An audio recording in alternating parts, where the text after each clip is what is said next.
그건 그렇게 해석하면 안 됩니다. 새벽 3시 모든 시선이 저한테로 쏠렸습니다.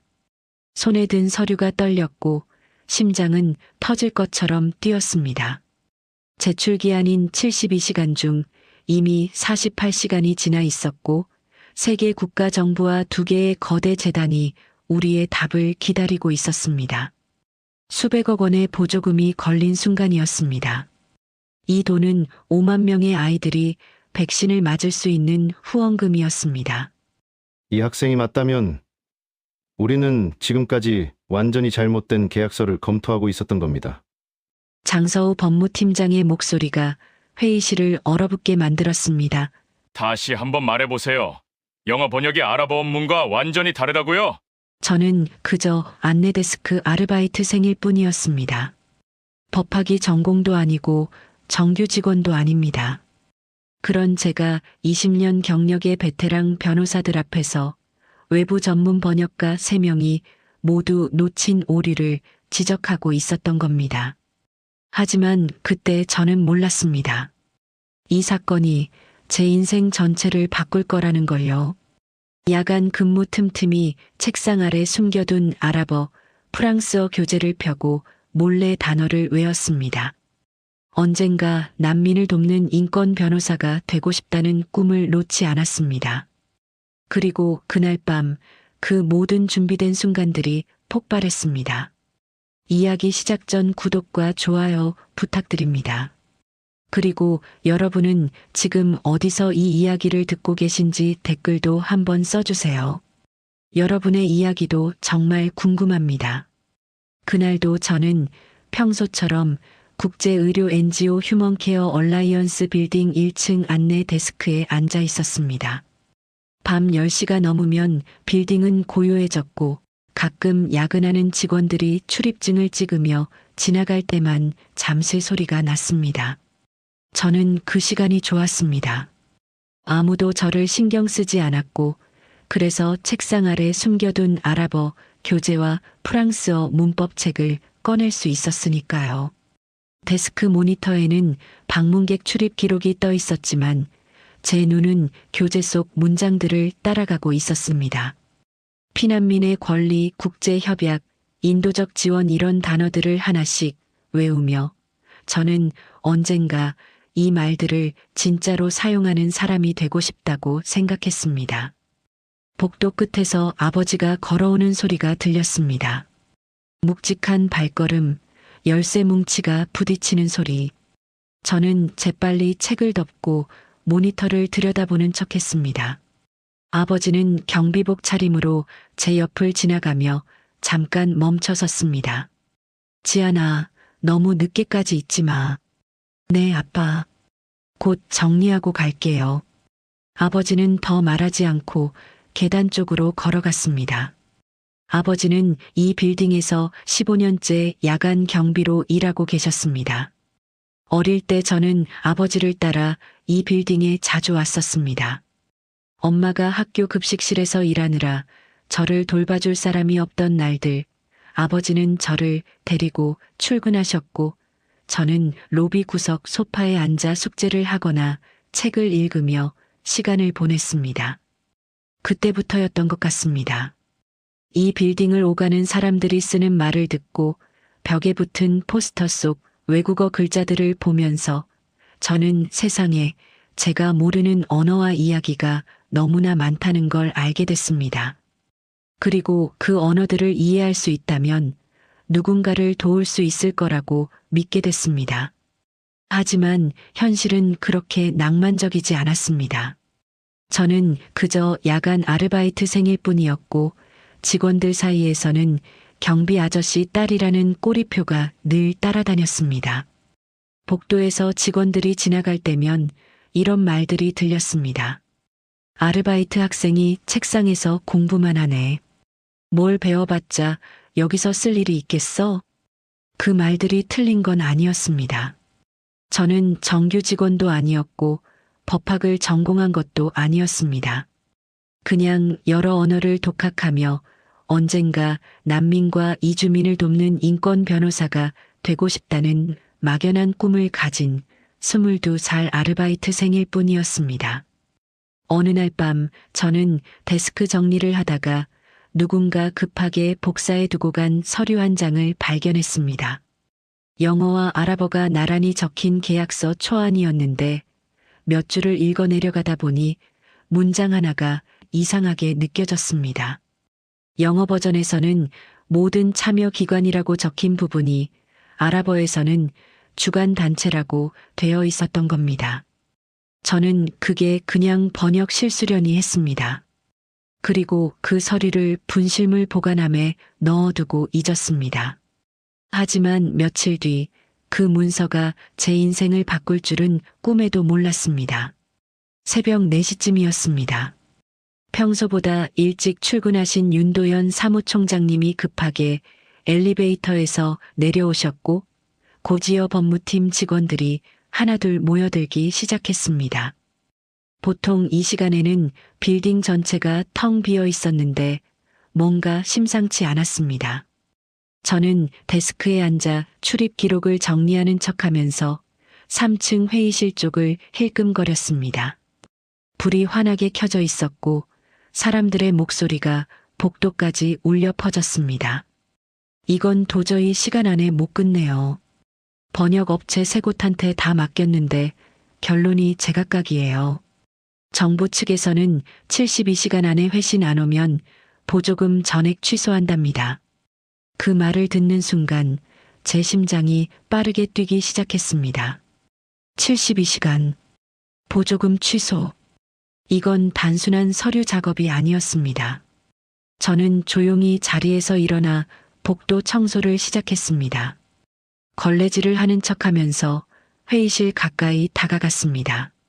문틈 사이로 보이는 화이트보드에는 여러 언어로 빼곡하게 문장들이 적혀 있었고 사람들은 머리를 감싸쥐고 있었습니다. 장서우 법무팀장님이 책상을 치며 말했습니다. 이건 번역 문제가 아니라 구조 문제예요. 언어마다 책임 주체가 다르게 해석되는데 어느 버전을 따라도 누군가는 감당 못할 부담을 떠안게 돼 있어요. 저는 그 말을 듣고 며칠 전 제가 봤던 서류가 떠올랐습니다. 혹시 그때 그 문서가 이 프로젝트와 관련된 거였을까? 저는 복도를 천천히 걸으며 생각에 잠겼습니다. 밤은 깊어졌고 회의실 안의 목소리는 점점 지쳐갔습니다. 저는 여전히 데스크에 앉아 아무것도 하지 못한 채 그저 시간이 흐르는 걸 지켜보고 있었습니다. 그때 깨달았습니다. 제가 그동안 공부했던 모든 것들이 어쩌면 이런 순간을 위한 준비였을지도 모른다는 거리요. 하지만 동시에 제가 끼어들 자격이 있는지도 확신할 수 없었습니다. 저는 그저 경비 아저씨의 딸이었고 밤마다 책상 아래 책을 숨기며 공부하던 아르바이트생일 뿐이었으니까요. 다음 날 아침 빌딩 전체가 술렁이기 시작했습니다. 복도를 지나다니는 직원들의 표정은 어두웠고 평소보다 목소리는 낮았습니다. 저는 야간 근무를 마치고 집에 가려던 참이었지만 뭔가 발걸음이 떨어지지 않았습니다. 로비 전광판에 긴급 공지가 떠올랐습니다. 전 직원 비상 소집 오전 9시 대강당. 저는 아르바이트생이라 해당 사항이 없었지만 어젯밤 회의실에서 들었던 그 긴박한 목소리들이 자꾸 머릿속을 맴돌았습니다.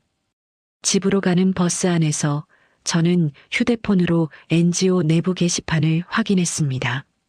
평소에는 공지사항이나 행사 안내만 올라오던 곳이었는데 그날은 달랐습니다. 난민 아동 백신 프로젝트 긴급 상황 전 부서 협조 요청. 게시글을 열어보니 상황이 제가 생각했던 것보다 훨씬 심각했습니다. 세계 국가 정부와 2개의 거대 국제재단이 함께 진행하는 프로젝트였고 총 협약 금액은 수백억 원 규모였습니다.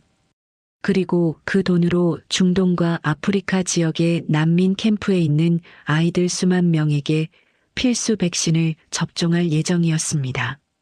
하지만 문제가 생겼습니다. 최종 협약서가 영어, 프랑스어, 아랍어, 스와힐리어, 그리고 독일어, 총 5개 언어로 동시에 도착했는데 각 버전마다 핵심 조항의 해석이 미묘하게 달랐던 겁니다.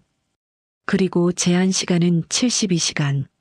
그 안에 모든 언어 버전을 검토하고 모순을 찾아내고 수정안을 만들어서 다시 각국 정부와 재단에 보내야 했습니다. 만약 시간 안에 해결하지 못하면 협약은 자동으로 무효가 되고 보조금은 취소되고 이미 준비된 백신 물량과 의료진 파견 계획도 모두 물거품이 되는 상황이었습니다. 저는 버스에서 내려 집 앞까지 걸어오면서도 계속 그 글을 읽고 또 읽었습니다. 댓글란에는 각 부서 직원들의 절박한 메시지가 올라오고 있었습니다. 번역팀 AI 번역기 3개 돌렸는데 결과가 전부 다릅니다. 법무팀 외부자문 변호사 2명한테 맡겼는데 정반대 의견이 나왔습니다. 재무팀 책임 구조가 명확하지 않으면 보험 처리 자체가 불가능합니다. 집에 들어가자 엄마가 아침 준비를 하고 계셨습니다. 엄마는 학교 급식실 아침 근무를 앞두고 서둘러 움직이고 계셨고 저를 보자 조금 놀란 표정을 지으셨습니다. 지안아, 밤샘 근무했어? 얼굴이 왜 그래? 아니에요, 엄마. 그냥 좀 피곤해서요. 밥 먹고 자야지. 냉장고에 미역국 있으니까 데워 먹어. 엄마는 더 묻지 않으셨습니다. 엄마와 아빠는 늘 그랬습니다. 많은 말을 하지 않으셨지만 제가 하고 싶은 걸 묵묵히 지켜봐 주셨습니다. 제가 밤마다 외국어 공부를 한다는 걸 알면서도 쓸데없는 짓이라고 한 번도 말씀하신 적이 없으셨습니다. 저는 방으로 들어가 침대에 누웠지만 잠이 오지 않았습니다. 머릿속에서는 계속 어젯밤 회의실의 그 목소리가 맴돌았습니다. 72시간 안에 이 문서를 풀지 못하면 수만 명의 아이들이 백신을 맞지 못합니다. 저는 눈을 감고 생각했습니다. 내가 할 수 있는 게 뭘까? 저는 법을 배운 사람도 아니고 번역 전문가도 아니었습니다. 그냥 혼자 교재 보면서 언어를 익힌 아르바이트생일 뿐이었습니다. 하지만 동시에 제 안에서 뭔가가 계속 속삭였습니다. 적어도 한번 봐라. 내가 뭘 할 수 있는지 확인이라도 해봐라. 저는 결국 잠을 포기하고 책상 앞에 앉았습니다. 노트북을 켜고 NGO 내부 시스템에 접속했습니다. 아르바이트생 계정으로는 기밀 문서에 접근할 수 없었지만 공개 게시판에 올라온 협약서, 샘플 파일 몇 개는 다운로드할 수 있었습니다. 파일을 열었습니다. 영어 버전, 프랑스어 버전, 아랍어 버전. 3개 언어 문서를 나란히 띄워놓고 저는 한 줄 한 줄 읽기 시작했습니다. 처음에는 큰 차이가 보이지 않았습니다. 백신 종류, 접종 대상, 일정, 물류 계획 대부분의 내용은 거의 동일했습니다. 하지만 5페이지쯤 넘어가자 뭔가 이상한 부분이 눈에 들어오기 시작했습니다. 영어 버전에서는 모든 참여 기관이라고 적힌 부분이 아랍어에서는 주관 단체로 되어 있었습니다. 프랑스어는 또 달랐습니다. 주요 파트너들이라는 표현을 쓰고 있었습니다. 저는 형광펜으로 그 부분을 표시하고 다음 문장을 계속 읽었습니다. 그리고 곧 깨달았습니다. 이건 단순한 번역 실수가 아니었습니다. 언어마다 책임의 범위를 다르게 정의하고 있었던 겁니다. 예를 들어 의료사고가 발생했을 때 누가 책임을 지는가에 대한 조항이 있었습니다. 영어 버전은 모든 참여 기관이 공동 책임을 진다고 되어 있었지만 아랍어 버전은 주관 단체가 1차 책임을 지고 필요시 다른 기관의 분담을 요청할 수 있다고 적혀 있었습니다. 프랑스어는 그 중간 어딘가였습니다. 이게 왜 문제일까요? 만약 사고가 나면 어느 나라 정부나 재단이 자기들이 책임져야 할 범위를 놓고 서로 다른 협약서를 근거로 주장할 수 있었던 겁니다. 최악의 경우 아무도 책임지지 않으려고 하거나 반대로 한 기관에 모든 책임이 몰려 감당할 수 없는 상황이 올 수도 있었습니다. 저는 노트에 정리하기 시작했습니다. 어느 조항이 어떤 언어에서 어떻게 다르게 표현되어 있는지, 그 차이가 실제로 어떤 의미를 만들어내는지, 몇 시간이 흘렀는지 모르겠습니다. 창밖이 어두워지고 있었고 엄마가 퇴근하셨다가 다시 저녁장을 보러 나가셨는데도 저는 계속 화면을 들여다보고 있었습니다. 그러다 문득 핸드폰에 알림이 떴습니다. NGO 내부 게시판에 새 글이 올라온 겁니다. 긴급 법무팀 야간 회의 소집. 오늘 밤 10시. 자원 참여 가능한 모든 인력 대기 바람. 저는 그 글을 보고 한참을 망설였습니다. 자원 참여라는 건 정규 직원이 아니어도 도울 수 있다는 뜻일까요? 아니면 그냥 직원들끼리 하는 말일까요? 하지만 저는 이미 결정한 것 같았습니다. 노트북을 끄고 제가 정리한 노트를 가방에 넣었습니다. 그리고 다시 NGO 빌딩으로 향했습니다. 밤 9시 50분, 저는 3층 회의실 앞 복도에 서 있었습니다. 안에서는 이미 여러 사람의 목소리가 들렸습니다. 윤도현 사무총장님, 장서우 법무팀장님, 그리고 몇몇 직원들이 책상 가득 서류를 펼쳐놓고 논의하고 있었습니다. 저는 문을 두드릴 용기가 나지 않았습니다. 그냥 복도에서 청소라도 하면서 상황을 지켜보려고 했습니다. 하지만 그때 회의실 문이 활짝 열리고 박나래 변호사님이 나오셨습니다.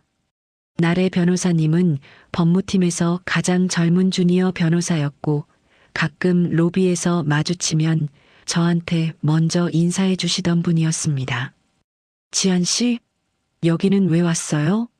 아, 저기 게시판에 자원 참여 가능하다고 해서요. 나래 변호사님은 잠시 저를 바라보더니 작게 웃으셨습니다. 들어올래요?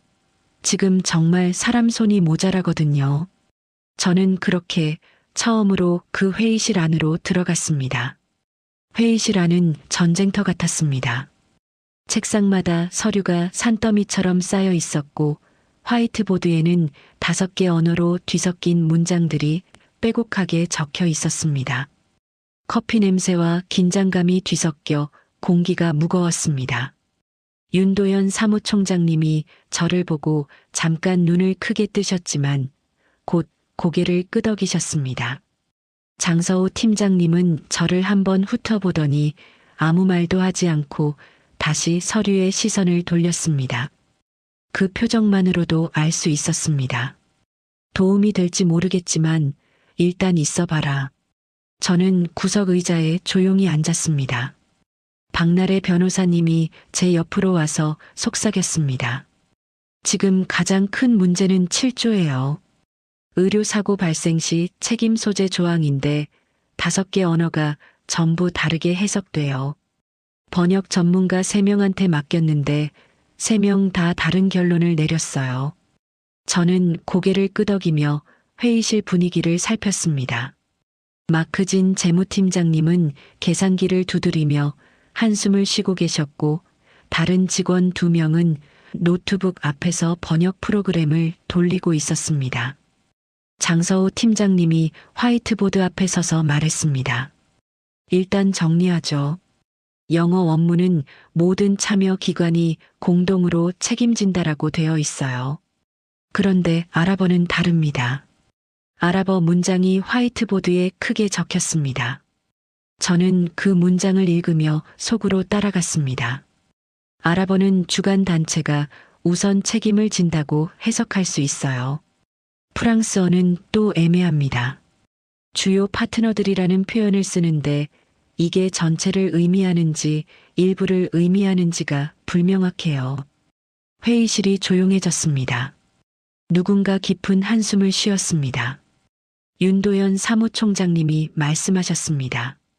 이 상태로 협약서에 서명하면 나중에 사고가 났을 때 각국 정부와 재단이 자기들한테 유리한 버전을 들고 나올 겁니다. 그럼 법정 싸움이 수년간 이어지고 그 사이에 백 씨는 창고에서 썼겠죠. 마크진 팀장님이 덧붙였습니다. 보험사에서도 연락 왔어요. 책임 구조가 명확하지 않으면 보험 자체를 못 들어준대요. 그럼 우리가 모든 리스크를 떠안아야 합니다. 저는 가만히 앉아서 그 대화를 듣고 있었습니다. 그러다 문득 박나래 변호사님이 검토하던 서류 한 장이 바닥에 떨어졌습니다. 저는 반사적으로 몸을 숙여 그 종이를 주워들었습니다. 아랍어로 빼곡하게 적힌 문서였습니다. 7조 사망. 제가 집에서 봤던 바로 그 조항이었습니다. 저는 무심코 그 문장을 소리 없이 읽었습니다. 한 번, 두 번. 그리고 저는 멈췄습니다. 뭔가 이상했습니다. 이 문장의 구조가 영어 번역과 완전히 다른 방향을 가리키고 있었던 겁니다. 영어는 모든 기관이 주체였는데 아랍어 원문은 치료를 제공한 기관이 주체였습니다. 그리고 그 뒤에 나오는 단어가 핵심이었습니다. 태만. 저는 입술을 깨물었습니다. 이 문장은 모든 기관이 책임진다는 뜻이 아니라 치료를 소홀히 한쪽만 책임진다는 뜻이었습니다. 전혀 다른 이야기였습니다. 저는 그 종이를 들고 한참을 망설였습니다. 제가 이걸 말해야 할까요? 저는 정규 직원도 아니고 법무팀도 아니었습니다. 혹시 제가 잘못 읽은 걸까요? 하지만 제 손은 떨리고 있었고 심장은 빠르게 뛰었습니다. 그때 장서우 팀장님이 화이트보드를 손으로 탁 쳤습니다. 이건 번역이 아니라 미궁이에요. 어느 버전을 선택해도 누군가는 손해를 봅니다. 저는 그 말을 듣고 조용히 손을 들었습니다. 아니, 정확히는 손을 들려다가 말았습니다. 하지만 제 입이 먼저 움직였습니다. 저기 죄송한데요. 회의실이 조용해졌습니다. 모든 시선이 저한테로 향했습니다. 윤도현 사무총장님이 저를 보셨고 장서우 팀장님은 눈썹을 치켜 올렸습니다. 저는 떨리는 목소리로 말했습니다. 이 문장이요. 여기 아랍어 원문 뒤에 태만이라는 단어가 붙어 있어요. 그러니까 저는 잠깐 숨을 고르고 다시 말했습니다. 이 조항은 모든 기관이 공동 책임을 진다는 뜻이 아니라 치료를 소홀히 한쪽에만 책임을 묻겠다는 뜻인 것 같아요. 회의실이 다시 조용해졌습니다. 하지만 이번엔 다른 종류의 침묵이었습니다. 장서우 팀장님이 저를 뚫어지게 바라보더니 천천히 다가왔습니다. 그 문서 이리 줘봐요. 저는 떨리는 손으로 종이를 건넸습니다. 팀장님은 그 문장을 한참 들여다보더니 옆에 있던 아랍어 사전을 펼쳤습니다. 그리고 몇 분 뒤 천천히 고개를 끄덕였습니다. 맞네요. 이 학생 말이 맞아요. 박나래 변호사님이 놀란 표정으로 물었습니다. 그럼 영어 번역이 완전히 잘못된 거예요? 정확히는 번역이 원문의 뉘앙스를 놓친 거죠.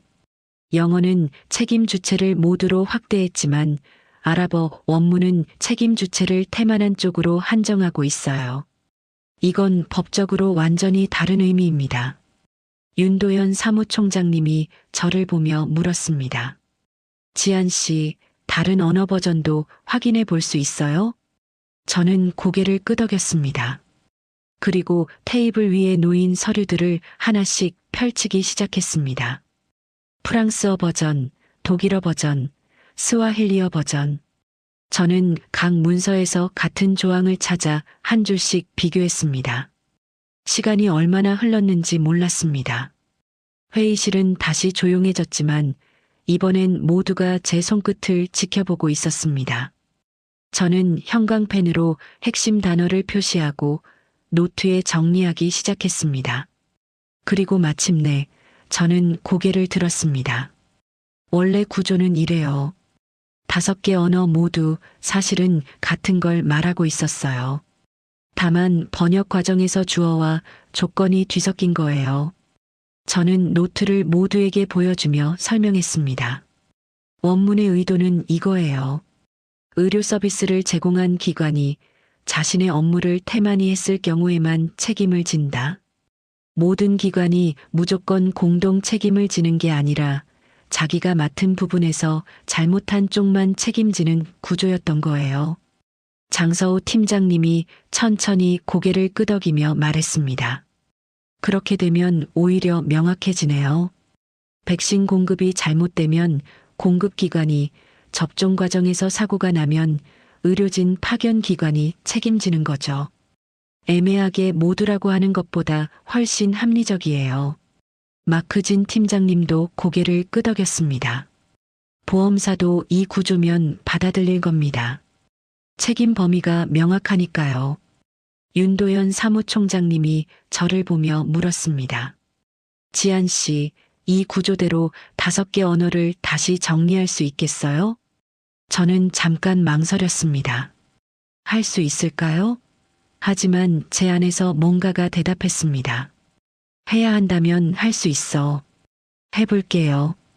장서우 팀장님이 처음으로 저를 제대로 바라보며 말했습니다. 그럼 회의실 밖으로 나가 달라는 말은 취소할게요. 앉아요, 지한 씨. 우리 같이 이 문서 끝까지 봅시다. 저는 그렇게 한밤의 회의 테이블에 자리를 잡았습니다. 시계는 새벽 2시를 가리키고 있었습니다. 회의실 창밖으로는 도시의 불빛만 깜빡이고 안에서는 키보드 소리와 종이 넘기는 소리만 들렸습니다. 저는 테이블 한쪽에 앉아 5개 언어로 된 협약서를 펼쳐놓고 한 줄 한 줄 비교하고 있었습니다. 7조를 정리하고 나니 다른 조항들도 하나씩 풀리기 시작했습니다. 하지만 문제는 마지막 조항이었습니다. 9조 2항, 의료사고 발생 시 최종 손해배상 책임. 이 조항이 가장 중요했습니다. 왜냐하면 백신 접종 과정에서 예상치 못한 부작용이 나오거나 보관 상태 문제로 사고가 발생했을 때 누가 최종적으로 피해자에게 보상하느냐를 결정하는 문장이었으니까요. 박나래 변호사님이 제 옆에 앉아 말했습니다.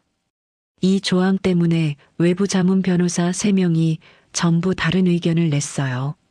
누구는 NGO가 전부 책임져야 한다고 했고, 누구는 정부들이 나눠서 책임져야 한다고 했고, 또 누구는 재단이 1차 책임을 진다고 했어요. 저는 그 문장을 천천히 읽었습니다. 영어 버전은 이랬습니다. 언뜻 보면 명확해 보였습니다. 모든 당사자가 자기가 기여한 비율만큼 책임진다. 하지만 기여한 비율이라는 게 뭘 의미하는 걸까요? 돈을 많이 낸 쪽이 더 책임져야 한다는 건가요? 아니면 실제로 현장에서 일한 비율을 따져야 하는 건가요? 저는 아랍어 버전을 펼쳤습니다. 그리고 같은 문장을 찾았습니다. 아랍어는 달랐습니다. 저는 그 문장을 소리 없이 몇 번이나 읽었습니다. 그리고 깨달았습니다. 이건 기여 비율이 아니었습니다. 기본 의무를 소홀히 한 쪽이 최종 책임을 진다는 뜻이었습니다. 프랑스어도 확인했습니다. 독일어도 비슷했습니다. 저는 천천히 고개를 들었습니다. 그리고 조용히 말했습니다. 원문은 기여, 비율로 나누자는 게 아니에요. 모두가 저를 봤습니다. 장서우 팀장님이 물었습니다. 그럼 뭔데요? 원래 구조는 치료를 소홀히 한쪽에만 책임을 묻겠다는 거예요. 지금 영어 번역처럼 참여단체 모두가 아니라요. 회의실이 조용해졌습니다. 윤도현 사무총장님이 천천히 말씀하셨습니다. 그럼 영어 번역이 완전히 원문의 의도를 바꿔버린 건가요? 그런 것 같아요. 영어는 책임을 나눠서 지자고 했지만 나머지 4개 언어는 모두 잘못한 쪽만 책임지자고 하고 있어요. 마크진 팀장님이 계산기를 내려놓으며 말했습니다. 그게 맞는 구조예요.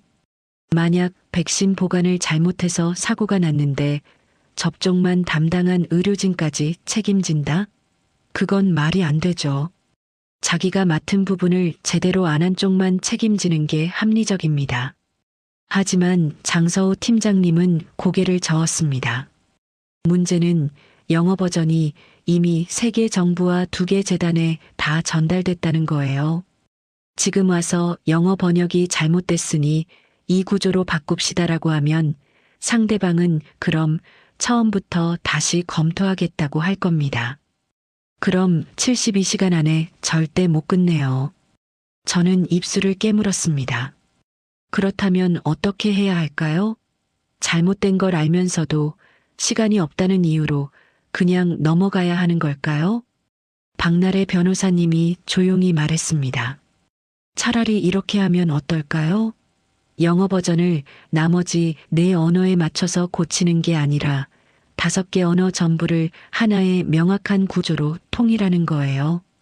그리고 그걸 협약 수용의 전제 조건이라고 명시해서 보내는 거죠.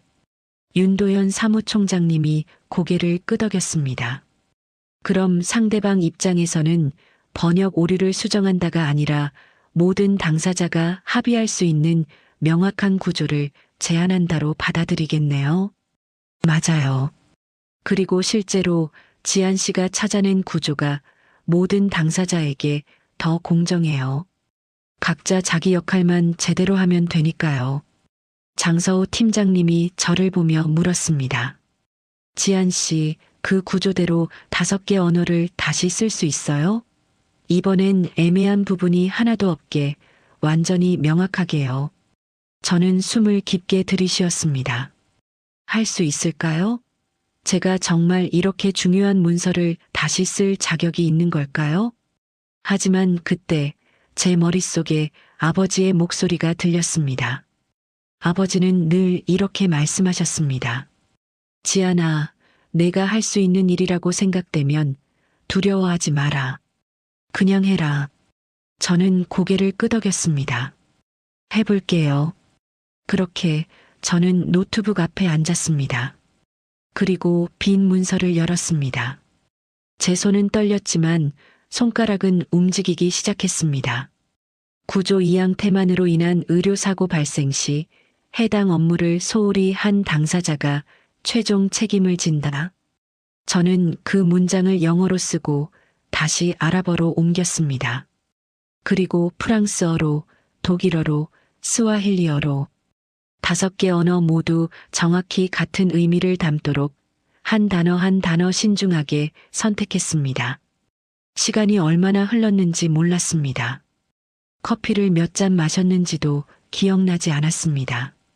다만 저는 계속 문장을 다듬고 확인하고 다시 쓰기를 반복했습니다. 새벽 5시쯤 저는 마침내 마지막 문장을 완성했습니다. 그리고 천천히 고개를 들었습니다. 다 됐어요. 회의실 사람들이 제 화면을 들여다봤습니다. 박나래 변호사님은 프랑스어를, 마크진 팀장님은 독일어를, 그리고 장서우 팀장님은 아랍어를 각각 확인했습니다. 몇 분간의 침묵이 흘렀습니다. 저는 가슴이 두근거렸습니다. 혹시 제가 뭘 놓친 걸까요? 혹시 또 다른 오류가 있는 걸까요? 그때 장서우 팀장님이 천천히 고개를 끄덕였습니다. 완벽해요. 5개 언어가 정확히 일치해요. 그리고 법적으로도 명확하고 공정한 구조예요. 윤도현 사무총장님이 저를 보며 말씀하셨습니다. 지한 씨, 고마워요. 당신이 아니었으면 우리는 잘못된 협약서에 서명할 뻔했어요. 저는 아무 말도 할 수 없었습니다. 그저 눈물이 핑 돌았습니다. 하지만 울면 안 됐습니다. 아직 끝나지 않았으니까요. 윤도현 사무총장님은 수정된 협약서를 최종 검토한 뒤 메일을 작성하기 시작했습니다. 제목은 이랬습니다. 협약 수용의 전제 조건 책임 구조 명확화 제안. 그리고 본문에는 이렇게 적혀 있었습니다. 우리는 모든 당사자가 공정하게 참여할 수 있는 구조를 제안합니다. 각 기관은 자신이 맡은 역할에 대해서만 책임지며 이는 5개 언어 모두에서 동일하게 명시되어 있습니다. 사무총장님이 전송 버튼을 눌렀습니다. 그리고 회의실은 다시 조용해졌습니다. 저는 창밖을 바라봤습니다. 하늘이 조금씩 밝아오고 있었습니다. 그리고 저는 조용히 눈을 감고 기도했습니다. 두려움보다 오름을 보게 해달라고 했었죠. 이제 그 오름이 받아들여지기를 바랍니다. 48시간이 지났습니다. 메일을 보낸 뒤 저는 집으로 돌아가 잠을 청했지만 제대로 잘 수 없었습니다. 눈을 감으면 그 문장들이 계속 떠올랐고 혹시 제가 뭔가 놓친 건 아닐까 하는 불안감이 가슴을 눌렀습니다. 핸드폰을 수십 번도 더 확인했지만 NGO 쪽에서는 아무런 연락도 오지 않았습니다. 엄마는 제가 식탁에 앉아 멍하니 있는 모습을 보고 물었습니다. 지안아, 무슨 일 있어? 아니에요, 엄마. 그냥 일이 좀 복잡해서요. 엄마는 더 묻지 않으셨습니다. 그저 따뜻한 국을 한 그릇 더 떠서 제 앞에 놓아주셨습니다. 그 작은 행동이 왜 그렇게 위로가 되던지 모르겠습니다. 사흘째 되는 날 오전, 저는 다시 NGO 빌딩으로 출근했습니다. 야간 근무 시간은 아니었지만 가만히 집에 있을 수가 없었습니다. 로비에 들어서자 분위기가 평소와 달랐습니다. 직원들이 복도에서 수군거리고 있었고 누군가는 급하게 계단을 오르내리고 있었습니다. 저는 안내 데스크로 가서 가방을 내려놓으려는데 박나래 변호사님이 숨을 헐떡이며 달려왔습니다. 지안 씨, 대강당으로 가요, 빨리. 무슨 일이에요? 답장 왔어요. 5곳 전부 다요. 제 심장이 쿵 내려앉는 것 같았습니다. 답장이 왔다고요? 받아들여진 걸까요? 아니면 거절당한 걸까요? 저는 나래 변호사님을 따라 3층 대강당으로 뛰어 올라갔습니다. 문을 열자 이미 수십 명의 직원들이 모여 있었고 앞쪽 대형 스크린에는 메일 화면이 떠 있었습니다. 윤도현 사무총장님이 단상에 서서 말씀하셨습니다. 여러분, 오늘 아침 7시 세계 정부와 2개 재단으로부터 동시에 회신을 받았습니다. 결론부터 말하겠습니다. 전원 승인입니다. 대강당이 환호성으로 가득 찼습니다. 사람들이 박수를 치고 서로 껴안았습니다. 저는 그 자리에 서서 실감이 나지 않았습니다. 정말일까요? 정말 받아들여진 걸까요? 사무총장님이 손을 들어 조용히 하라는 신호를 보냈습니다. 그리고 스크린에 또 다른 화면을 띄웠습니다. 협약서 최종본이었습니다. 그리고 그 안에는 제가 밤새 다듬었던 바로 그 문장들이 그대로 들어가 있었습니다. 우리가 제안한 책임 구조가 모든 당사자에게 가장 공정하고 명확하다는 평가를 받았습니다. 특히 독일 정부 측 법률 자문단에서는 이 구조야말로 국제 협약의 모범 사례가 될 수 있다는 의견을 보내왔습니다. 박수 소리가 다시 터져 나왔습니다. 저는 그 소리를 들으며 눈물이 핑 도는 걸 느꼈습니다. 사무총장님이 다시 말씀하셨습니다. 이 프로젝트가 성공할 수 있었던 건 여러분 모두의 노력 덕분입니다. 하지만 특히 한 사람을 소개하고 싶습니다. 저는 그때까지도 몰랐습니다. 제 이름이 불릴 거라는 걸요. 한지안 씨, 앞으로 나와주세요. 모든 시선이 저한테로 쏠렸습니다. 저는 다리가 떨렸지만 천천히 앞으로 걸어갔습니다. 단상 아래까지 가자 사무총장님이 저를 보며 말씀하셨습니다. 지안 씨는 우리 빌딩에서 야간 안내 아르바이트를 하는 학생입니다. 법학을 전공한 것도 번역 전문가도 아닙니다. 하지만 지안 씨는 혼자 힘으로 여러 언어를 공부했고 그 준비된 마음이 이번 위기에서 수만 명의 아이들을 구했습니다. 저는 고개를 숙였습니다.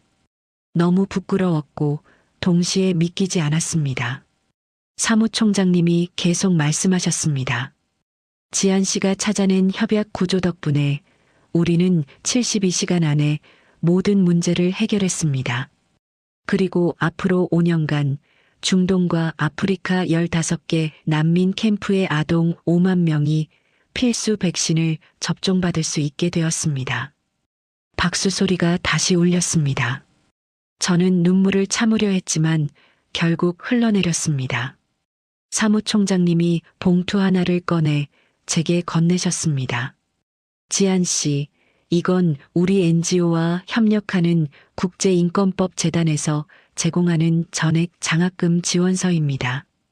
로스쿨 진학을 준비하고 있다고 들었는데 이 장학금으로 학비 전액과 생활비를 지원받을 수 있습니다. 저는 떨리는 손으로 봉투를 받았습니다. 눈물 때문에 글씨가 잘 보이지 않았지만 그 안에 적힌 문구만큼은 또렷하게 읽혔습니다. 인권 변호사 양성 장학생. 그리고 사무총장님이 다시 말씀하셨습니다. 그리고 지한 씨에게 법무팀 인턴십을 제안합니다. 로스쿨에 진학하기 전까지, 아니 진학한 이후에도 우리와 함께 일해주길 바랍니다. 대강당이 다시 환호로 가득 찼습니다. 저는 그 자리에 서서 아무 말도 할 수 없었습니다. 그저 고개를 숙여 인사만 했습니다. 행사가 끝나고 저는 복도에서 장서우 팀장님을 마주쳤습니다. 팀장님은 저를 보더니 손에 들고 있던 낡은 책 한 권을 내밀었습니다. 이거 받아요. 그건 국제협약 해설서였습니다.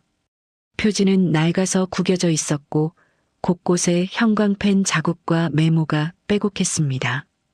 제가 20년 동안 들고 다닌 책이에요.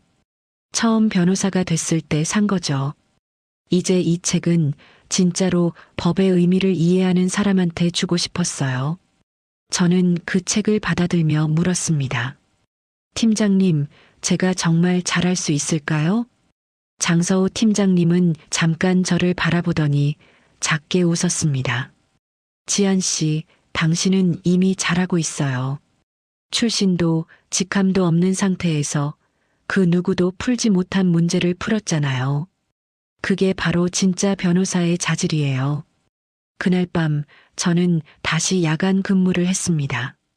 데스크에 앉아 출입 기록을 정리하면서 손에 든 그 낡은 책을 펼쳤습니다.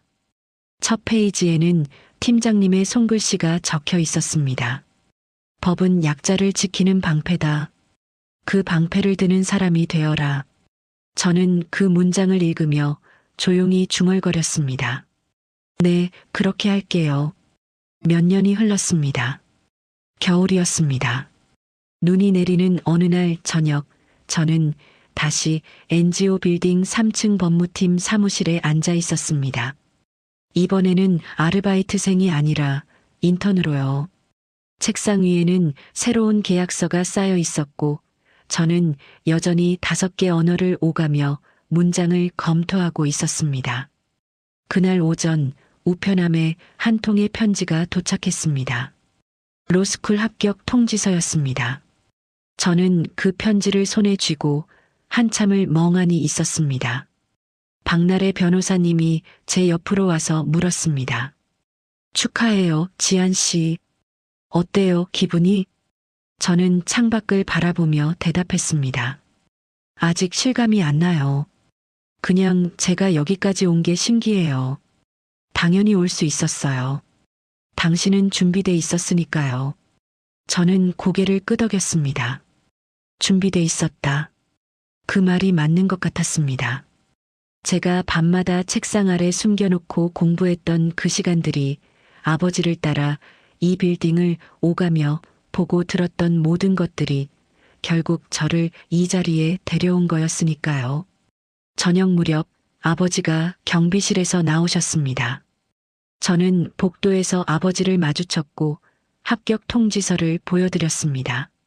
아버지는 그 종이를 한참 들여다보시더니 천천히 고개를 끄덕이셨습니다. 잘했다, 지안아. 그게 전부였습니다. 아버지는 많은 말씀을 하지 않으셨지만 그 눈빛만으로도 충분했습니다. 아버지는 자랑스러워하고 계셨고 그게 저한테는 세상 어떤 축하보다 큰 의미였습니다. 밤이 되었습니다. 저는 다시 사무실로 돌아가 창가에 앉았습니다. 눈은 계속 내리고 있었고 도시는 하얀 불빛으로 반짝였습니다. 저는 그 풍경을 바라보며 지난 몇 년을 떠올렸습니다. 복도를 닦으며 외국어 단어를 외우던 시간, 회의실 밖에서 망설이던 순간, 떨리는 손으로 문장을 다듬던 그 새벽, 그 모든 순간이 저를 여기까지 데려왔습니다. 그리고 저는 깨달았습니다. 제 꿈이 뭐였는지요. 저는 그저 언어를 배우고 싶었던 게 아니었습니다. 언어와 법 사이에 길을 놓고 싶었던 겁니다. 말이 통하지 않아 억울함을 호소하지 못하는 사람들, 계약서를 읽지 못해 불공정한 조건을 떠안는 사람들, 그 사람들을 위한 다리가 되고 싶었던 거였습니다. 저는 조용히 중얼거렸습니다. 나는 이제 언어와 법 사이에 길을 놓는 사람이 될 거야. 그때 휴대폰에 알림이 떴습니다. 새로운 프로젝트 공지였습니다. 남미 지역 이주 노동자 권리 보호 협약 긴급 번역 및 법률 검토 필요. 저는 그 공지를 보고 잠깐 웃었습니다. 또 시작이구나. 하지만 이번에는 두렵지 않았습니다. 저는 이제 알고 있었으니까요. 제가 할 수 있는 일이 무엇인지, 제가 서 있어야 할 자리가 어딘지. 저는 노트북을 열고 새 문서를 만들었습니다. 그리고 천천히 타이핑을 시작했습니다. 창밖에서는 여전히 눈이 내렸고 빌딩 어딘가에서는 아버지가 복도를 순찰하고 계셨습니다. 엄마는 집에서 내일 아침국을 끓이고 계실 거고 이 도시 어딘가에서는 누군가가 또 부당한 계약서 앞에서 고민하고 있을 겁니다. 하지만 이제 저는 그들을 도울 준비가 되어 있었습니다. 한 문장, 한 단어씩 천천히 하지만 확실하게 언어와 법 사이에 길을 놓으면서요. 오늘 이야기처럼 세상엔 아직 따뜻함이 남아 있습니다. 구독과 좋아요로 그 따뜻함을 계속 전하겠습니다. 댓글로 주인공에게 한 줄 응원도 부탁드려요. 지금 이 순간의 당신 참 잘하고 있습니다. 응원합니다. 늘봄 드라마였습니다.